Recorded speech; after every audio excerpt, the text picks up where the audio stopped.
Halos 4 na dekada mula nung ipalabas, nag-uwi ng karangalan ang obra ni Direk Lino Broca na Maynila sa Makuko ng Liwanag. Nagwagi ang digitally restored na pelikula bilang Best Archive Restoration sa Focal International Awards sa London sa England. Ayon sa isang film scholar, marami pang pelikulang Pilipino ang nangangailangan ng restoration. Live mula sa Quezon City, may report si Bam Alegre. Bam?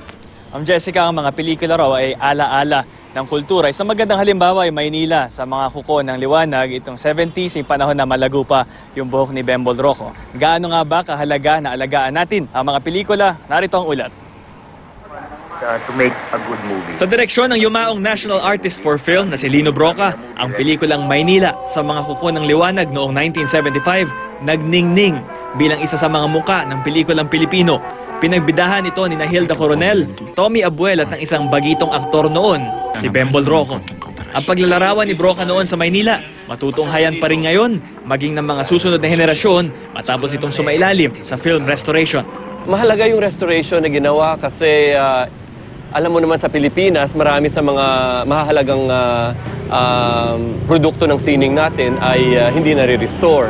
Lalo na sa pelikula dahil ito ay madaling mag-disintegrate. Yung isa sa mga mahahalagang legacies ng panahon ng 70s, 80s nga bali ay assured siya of future generation screenings. Dahil napangalagaan ng Maynila sa mga kuko ng liwanag, nagwagi ito kamakailan sa London ng Best Archive Restoration Award mula sa 11th Annual Focal International Awards. Ang restoration, pinangunahan ng Film Development Council of the Philippines at the Film Foundation World Cinema Project. Pero ayon sa isang film scholar, marami pang lumang mga pelikula ang nangangailangan ng restoration at ang ilan pa nga, tuluyan ng naglaho. Kung titingnan mo in terms of numbers, napakalala ng problema ng preservation sa bansang ito. Napakalala in the sense that ang pre-war ng mga pelikula natin, mula sa unang pelikula na gawa dito, ay wala na, no? Tatatlo, apat. Jessica, bukod sa dapat bigyang pansin yung mga lumang pelikula, dapat din daw tutukan yung mga bago. Bagamat digital, mas madali raw itong ma-delete at kung walang backup, maglalaho na lang ito ng ganun na lang, Ma'am Jess. Talaga naman kung award-winning, kahit sa pagre-restore pa lang, award-winning pa rin, no? Yun yung legacy din ng buong cast.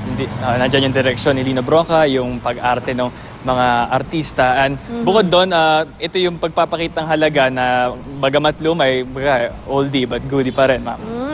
Kasi umani na yan ang award, napanood ko yan eh. Tapos marami siyang napanalunan na award. Nung ni-restore, yung pagre-restore, nakauwi pa rin ang award. Napakaganda naman nun, Bam. I think matutuwa rin yung buong team na bahagi nito at although yun nga, marami pa rin dapat bigyang pansin, lalo na yung mga ating mga pre-war nga, yung talagang nasira ng digmaan. May iba bang mga natira so hindi pa naman not all is lost, ma'am. Alam mo yun ang trahedya, napakarami natin daw lumang mga pelikula na nasira na lang, nawala, di ba? Yung minsan yung Darna nung araw nahanap pa sa kung saang bansa dahil wala na pala tayong kopya dito sa Pilipinas. So napakalaking move nitong pagre-restore digitally ng mga pelikula na talaga namang dyan natin makikita yung buhay nung araw. Kaya lang, yung Maynila sa kuko ng liwanag, yung mga hindi magandang itsura ng Maynila nung panahon na yan, nung ginawa yung pelikula, hanggang ngayon makikita pa rin natin yun ang malungkot doon. Mas nadagdagan pa nga yung mga hindi magandang itsura. Kung magdo-double take ka, parang may nagbago ba? Although, ang sinasabi naman dito sa pelikulang to, no, talagang timeless pa rin naman kahit bali-balik na rin natin, ma'am. Ayun nga. Maraming salamat sa iyo, Bam Alegre.